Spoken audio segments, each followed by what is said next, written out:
इस वीडियो के माध्यम से हम करंट रेशियो, चालू अनुपात, जिसे वर्किंग कैपिटल रेशियो भी कहा जाता है, को समझेंगे। चालू अनुपात चालू संपत्तियों और चालू दायित्वों के मध्य संबंध स्थापित करता है, इसलिए इसे कार्यशील पूंजी अनुपात के नाम से भी जानते हैं। क्योंकि कार्यशील पूंजी क्या होती है? चालू संपत्ति और चालू दायित्वों का अंतर होता है, तो इसलिए इनके बीच में आपसी संबंध को स्थापित करता है करंट रेशियो, चालू अनुपात, चालू संपत्ति और चालू दायित्वों के मध्य संबंध रखता है। यह अनुपात संस्था की चालू तरलता या अल्पकालीन वित्तीय सुदृढ़ता का एक माप है। आर्थिक चिट्ठे की ऐसी संपत्तियां जो एक वर्ष के दौरान नकद में परिवर्तित हो जाती हैं, उनको चालू संपत्तियां कहलाती हैं।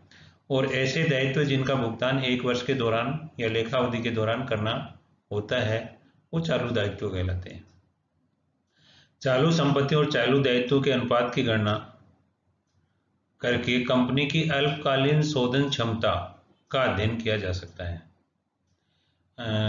सूत्र के रूप में गणना सूत्र के रूप में चालू अनुपात को, करंट रेशियो को, current assets upon current liabilities, चालू संपत्तियों में चालू दायित्वों का भाग देके ज्ञात किया जाता है। चूंकि चालू अनुपात ज्ञात करने के लिए चालू संपत्तियों में चालू दायित्वों का भाग दिया जाता है, तो ऐसी स्थिति में चालू संपत्तियां कौन कौन सी हैं और चालू दायित्व कौन कौन से हैं, उनको समझना आवश्यक है। तो चालू संपत्तियों में क्या क्या शामिल है?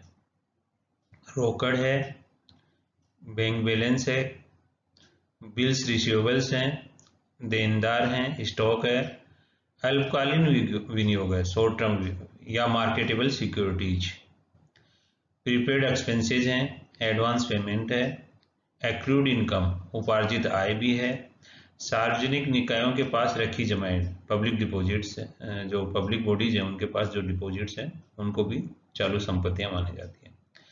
अन्य राशि जो वर्ष में प्राप्त होने वाली है, जो भी राशि अन्य प्राप्त होनी है चालू वर्ष के दौरान में, उनको सबको चालू संपत्तियां मानते हैं। इसी प्रकार चालू दायित्वों में देय विपत्र, लेनदार, अल्पकालीन ऋण, शॉर्ट टर्म लोन, बैंक अधिविकर्ष यदि वर्ष के दौरान चुकाना हो, outstanding expenses, tax provision, unclaimed dividend, proposed dividend, advance from customers, deposit from dealers और installment payable on long term loans, इन सबको चालू दायित्वों में शामिल किया जाता है। अब ये समझना आवश्यक है कि ये इसका इंपॉर्टेंस क्या है, चालू अनुपात की क्या महत्व है। तो चालू अनुपात संस्था की अल्पकालीन तरलता का सूचक है। शॉर्ट टर्म लिक्विडिटी किसी संस्था की देखनी हो, शॉर्ट टर्म की, अल्पकालीन, तो ये चालू अनुपात उसमें महत्वपूर्ण भूमिका निभाता है। ये अनुपात जितना अधिक होगा, संस्था की अपने चालू दायित्वों को भुगतान करने की क्षमता भी उतनी ही अधिक होगी। जितना ये चालू अनुपात अधिक होगा और अल्पकालीन ऋणदाता समय पर ऋणों की वापसी के लिए उतने ही आश्वस्त होंगे। परंतु ये अनुपात एक सीमा से यदि ज्यादा होगा, एक सीमा से अधिक होगा, तो ऋणदाताओं की दृष्टि से अच्छा है, किंतु प्रबंध की दृष्टि से ये अच्छा नहीं माना जाता, क्योंकि इसका मतलब ये है कि अल्पकालीन साधनों का नियोजन सही ढंग से नहीं हुआ है। ऐसी स्थिति में व्यवसाय की अत्यधिक धनराशि अनुत्पादक या बेकार पड़ी रहती है, जिस पर कोई आय या प्रत्यय प्राप्त नहीं होती। तो ऐसी स्थिति में चालू अनुपात एक निश्चित सीमा तक ही होना चाहिए, उससे ज्यादा होगा तो वो अच्छा नहीं माना जाएगा और उससे कम होना भी देनदारों के लिए अच्छा नहीं माना जाएगा। तो फिर आइडियल क्या होगा, चालू अनुपात का आदर्श क्या हो, कितना होना चाहिए? तो सामान्यतः 2:1 का अनुपात आदर्श माना जाता है। चालू अनुपात कितना होना चाहिए? 2:1, यानी कि अगर करंट लायबिलिटीज 100 रुपये हैं तो चालू संपत्तियां 200 रुपये होनी चाहिए। करंट एसेट्स कितनी होनी चाहिए? 200 रुपये, यानी 2:1 का अनुपात होना चाहिए। इससे ज्यादा लेनदारों के लिए अच्छा है, किंतु प्रबंधक के लिए उससे ज्यादा अच्छा नहीं माना जाता। तो ये भी एक ये आइडियल है, ये सभी प्रकार के फर्मों या बिजनेस में एक समान रूप से लागू नहीं किया जा सकता। कहीं ऐसा भी हो सकता है कि कुछ व्यवसाय ऐसे होते हैं जिनकी आवश्यकता के हिसाब से इस आदर्श में समायोजन किया जा सकता है, कुछ कम या ज़्यादा ये हो सकता है। चालू अनुपात की गणना को निम्न, ये जो इस उदाहरण के माध्यम से अपना आसानी से समझ सकते हैं।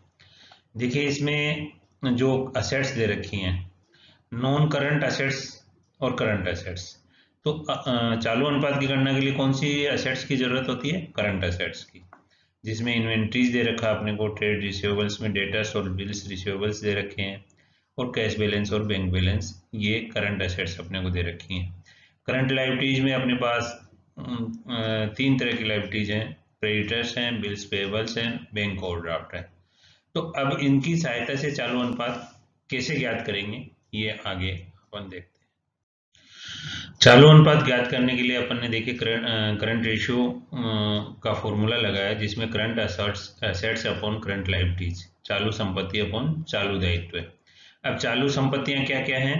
करंट असेट्स में इन्वेंट्री है, डेटर्स है, बीआर है, कैश एंड बैंक बैलेंस है। इन्वेंट्री 50,000 की है, डेटर्स 80,000 है, बीआर 20,000 है, कैश 30,000 है, बैंक 20,000। ये अपने को बैलेंस शीट में असेट साइड में दिया हुआ है। तो टोटल हो गया इनका 2 लाख। वैसे ही करंट लायबिलिटीज में बैंक ओवरड्राफ्ट, बिल्स पेबल और क्रेडिटर्स हैं, जिनका टोटल 1 लाख होता है। तो 2 लाख रुपए में करंट एसेट्स में 1 लाख रुपए का चालू दायित्व का भाग दिया, तो 2 लाख अपॉन 1 लाख बराबर 2:1 का रेशियो रहा। ठीक है, थैंक यू।